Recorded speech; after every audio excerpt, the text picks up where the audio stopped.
On today's show, I make the case for why the real magic in the Harry Potter books comes not from waving wands and floating frogs.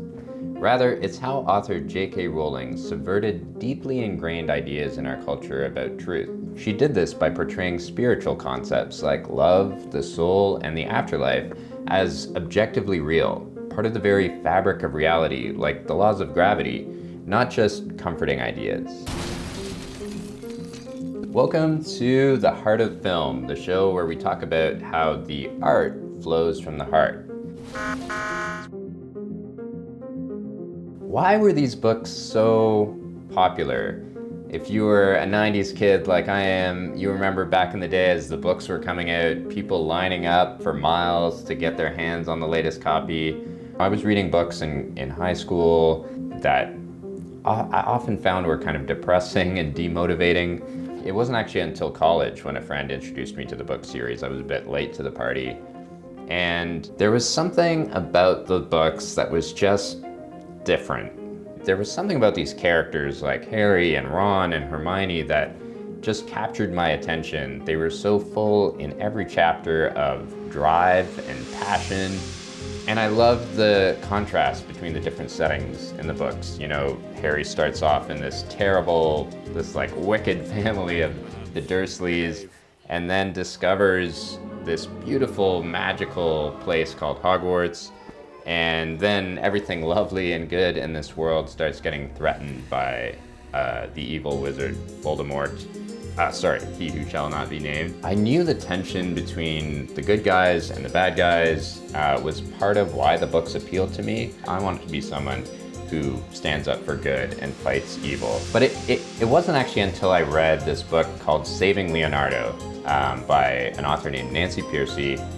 I think I started to understand at a deeper level why I and so many others appreciated these books and loved them so much.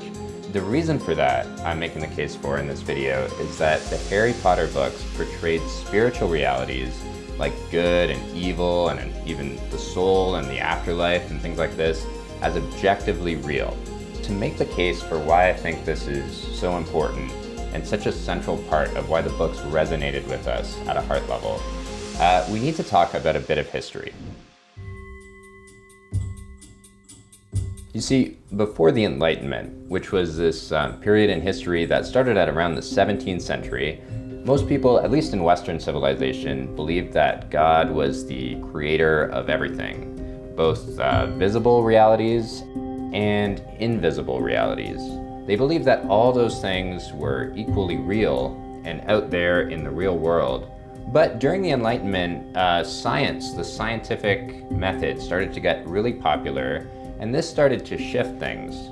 Now, science wasn't contrary to the Christian worldview, as some people think, and many early scientists were actually Christians. In the Christian worldview, God is a divine mind who is rational and orderly, and so it follows then that we can expect his creation to reflect those qualities and to be something that we can study and learn about. But as scientists started to discover more and more of the world that was previously, at least culturally, thought to be in some way spiritual, could be explained in terms of natural processes, it really had a big impact on people's worldview. For example, before people used to think that God was sort of pulling the strings and directly moving the planets along in the heavens. And then Isaac Newton comes along and we realized, okay, there's actually these mathematical laws governing the motions of the planets and these laws of motion that we can quantify and observe. Same goes for medicine and the human body, going from thinking, oh, maybe so-and-so is possessed by a demon and that's why they have these symptoms, to seeing the human body as having these orderly, machine-like components inside it that we can understand and treat in a scientific way. I think some of this was really good, to be honest. Like, there was this shift away from superstition and dogma that I don't think really ever belonged in, say, the Christian worldview to begin with. But some people started to say things like, we don't need God at all. Maybe it's more reasonable to assume that everything actually ultimately came from matter. It just arose naturally from physical particles. One early philosopher who proposed a theory like this was Thomas Hobbes. The formal name for this theory is called materialism, the idea that everything comes ultimately from matter. They started to think, you know what, maybe spiritual things don't actually exist. They'd say things like the thoughts in our brains and our emotions, that can all be explained just by, chemicals and electrical impulses happening in our brains. As people started to see the world more like this giant machine governed by these scientific natural laws, many artists felt like this was stripping the beauty and the joy and the imagination and color out of life. So a whole counter view showed up in philosophy, like the pendulum swung to the other side, so to speak, and this new movement formed called the Romantic movement. In a nutshell, the Romantics rejected the idea that everything just came from matter and that science was the way that we know ultimate reality. Yes, the physical, material world is a big machine that comes from matter, but they argued immaterial, spiritual realities like morality and color and beauty were still real, but they just came not from the mind of God, but rather from the minds of individual human beings. And they said we know about these realities not through reason and science and logic, but rather through non-rational means like looking deep inside ourselves and using our intuition and our imagination. Like the other worldviews before it, this way of thinking also has had a big impact on art, right up until the present day. Think about how many movies emphasize the theme of being true to yourself, and how salvation in these stories comes by the main character looking deep within themselves to unlock their inner divinity. For example, in The Matrix, the hacker Neo discovers that the world he knows is a simulated reality created by machines. At the climactic point of the movie, he looks deep within himself and realizes he is the one, transcending the cold material world he's trapped in and saving the day. But it's perhaps most clearly seen in kids' movies like Kung Fu Panda or the Lego Movie, where similarly at the climactic point of the film, the character realizes that the solution they've needed all along comes not from some sort of outer source or external help. There is no secret ingredient. But rather was within them all along, just waiting for them to dig deep, look inside themselves, and really believe. And when they do, they unlock these godlike powers. I can see everything. So we ended up with two different worlds of thought. Nancy Pearcey uses this analogy of two stories in a building.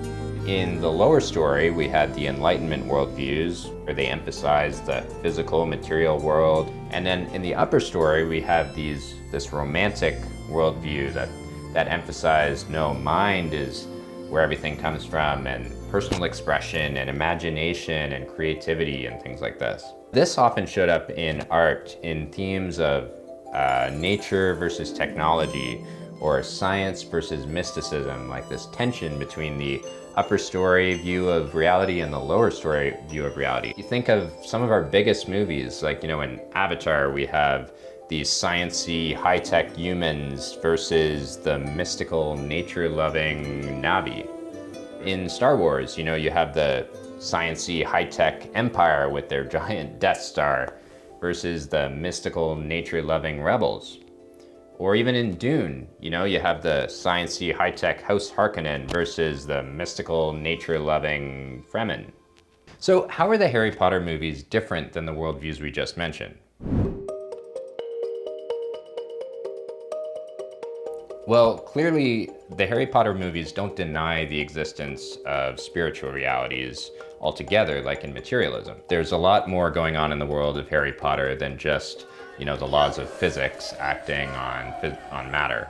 But how do these movies differ from that two-story worldview that we were talking about that says that, yeah, spiritual realities do exist, but they come from within, from the minds of individuals, and they're sort of in this separate world from the physical world. You know, they're in two distinct categories. Consider a few examples. Throughout the entire Harry Potter series, we consistently see examples of spiritual, immaterial realities deeply integrated with and embodied in concrete objects in the physical world.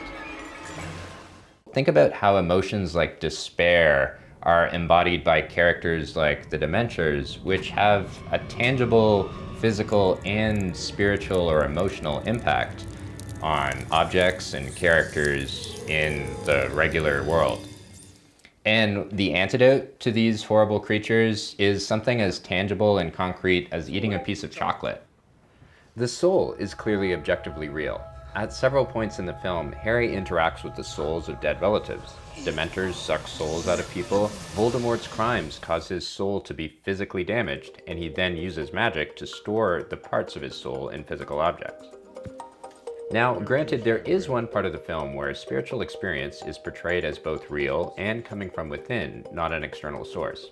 After dying to save his friends, Harry has a sort of near-death experience that Dumbledore says is real, but only happening inside his head. However, I'd argue that this is the exception, not the rule, since it takes place in a distinctive setting within the story, and because there are clearly many other moments where characters encounter spiritual realities that come from an external source. For instance, there's a moral law that's depicted in interesting ways. For example, one can make a promise that results in literal cords binding you to the one you made a vow to. Also, although it might be unclear what side some characters are on, if you think of a character like Snape, at the end of the day, there's a clear distinction between the good guys and the bad guys. This acknowledgement of moral realities out there is in stark contrast to that two-story worldview that says that these things are just personal preferences coming from the individual. So in brief, we see how the Harry Potter books are different than many books and movies in popular culture today. Rather than taking place in a purely material universe or in a two-story universe where magic and matter are totally separate, Harry Potter clearly portrays a unified view of reality.